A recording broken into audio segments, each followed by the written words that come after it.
नमस्ते दोस्तों। और दी एक्सप्लेनर में आपका बहुत बहुत स्वागत है। आज हम पर्दा उठाने वाले हैं कंक्रीट की सच्चाई से। हम ब्रेक डाउन करेंगे उन सारे ज़रूरी टेस्ट्स को जो डिसाइड करते हैं कि हमारी बिल्डिंग्स कितनी सेफ हैं। और हाँ, ये सब कुछ इंडियन स्टैंडर्ड्स के हिसाब से होगा। तो चलिए शुरू करते हैं एक सीधे सवाल से। आपके, मेरे, हम सब के लिए आपकी बिल्डिंग आखिर कितनी मजबूत है? देखिए, ये कोई सिंपल टेक्निकल क्वेश्चन नहीं है। ये हमारी, आपकी फैमिली की सेफ्टी का सवाल है।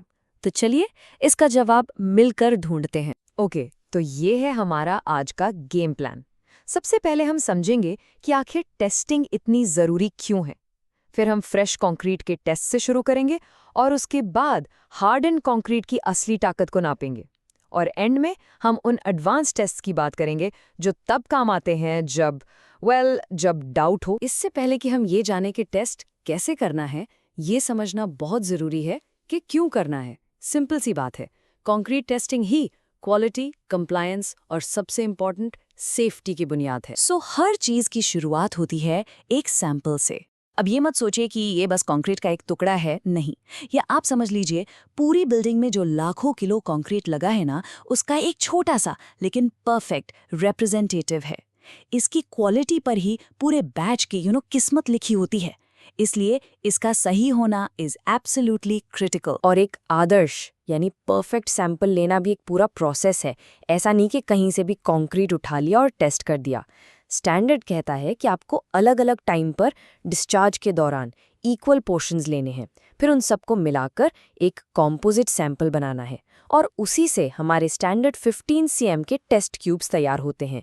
ये प्रोसेस किसी भी तरह के बायस को बिल्कुल खत्म कर देता है। चलिए अब आगे बढ़ते हैं। हम आते हैं पहले मौके पर जहां हम कंक्रीट की क्वालिटी को पकड़ सकते हैं, जब वो बिल्कुल ताज़ा हो, यानी फ्रेश और वर्केबल स्टेट में हो। फ्रेश कंक्रीट में सबसे पहली चीज़ जो हम चेक करते हैं वो है वर्केबिलिटी। आसान शब्दों में, कंक्रीट कितना यूज़र फ्रेंडली है। क्या उसे आसानी से ट्रांसपोर्ट करके स्ट्रक्चर में ठीक से भरा जा सकता है, बिना इसके कि उसके पत्थर, रेत और सीमेंट अलग अलग हो जाएं? क्योंकि अगर वर्केबिलिटी ठीक नहीं हुई तो बिल्डिंग में कमज़ोर स्पॉट्स छूट सकते हैं, जिसे हम वॉइड्स कहते हैं। तो ये क्वालिटी का पहला और सबसे इम्पॉर्टेंट क्लू है। और आपको पता है, इंडियन स्टैंडर्ड्स इस चीज़ को मजाक में नहीं लेते। ये टॉलरेंसेस, ये लिमिट्स बहुत ही स्ट्रिक्ट हैं। Let's take the famous slump test. अगर इसकी वैल्यू जो भी डिसाइड की गई है उससे सिर्फ 25 mm भी ऊपर नीचे हुई तो समझो लाल झंडी है। It's a red flag. मतलब मिक्स में कुछ तो गड़बड़ है। ये इतने टाइट इसीलिए हैं ताकि क्वालिटी में कंसिस्टेंसी बनी रहे, batch after batch. Fresh concrete की बात हो गई, अब आते हैं असली टेस्ट पर, द मोमेंट ऑफ ट्रूथ। जब कंक्रीट सूखकर पत्थर जैसा सख्त हो जाता है, तब हम उसकी कंप्रेसिव स्ट्रेंथ यानी उसकी दबाव सहने की असली ताकत को नापते हैं। और इसके लिए इंडस्ट्री का एक गोल्डन नंबर है 2810। क्यों? सिंपल, कंक्रीट अपनी डिज़ाइन स्ट्रेंथ का ज़्यादातर हिस्सा 28 दिनों में ही गेन कर लेता है। इसी 28 डे टेस्ट के रिजल्ट पर यह फाइनल फैसला होता है कि कंक्रीट पास है या फेल। सही रिजल्ट्स के लिए इन नियमों को फॉलो करना नॉन नेगोशिएबल है। हर सैंपल से 3 क्यूब्स टेस्ट किए जाते हैं ताकि एवरेज रिजल्ट बिल्कुल आदर्श हो। और ज़रा देखिए, क्यूरिंग के लिए पानी का टेम्परेचर तक स्पेसिफाइड है।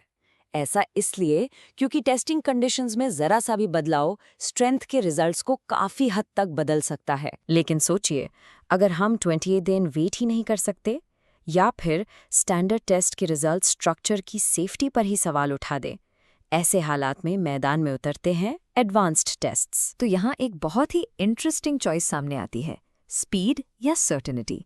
देखिए, standard 28 day test final verdict देता है, पर तब तक तो कंस्ट्रक्शन काफ़ी आगे बढ़ चुका होता है। वहीं दूसरी तरफ है एक्सेलरेटेड टेस्ट, जो हमें 24 से 28 घंटे के अंदर एक क्विक आइडिया दे देता है।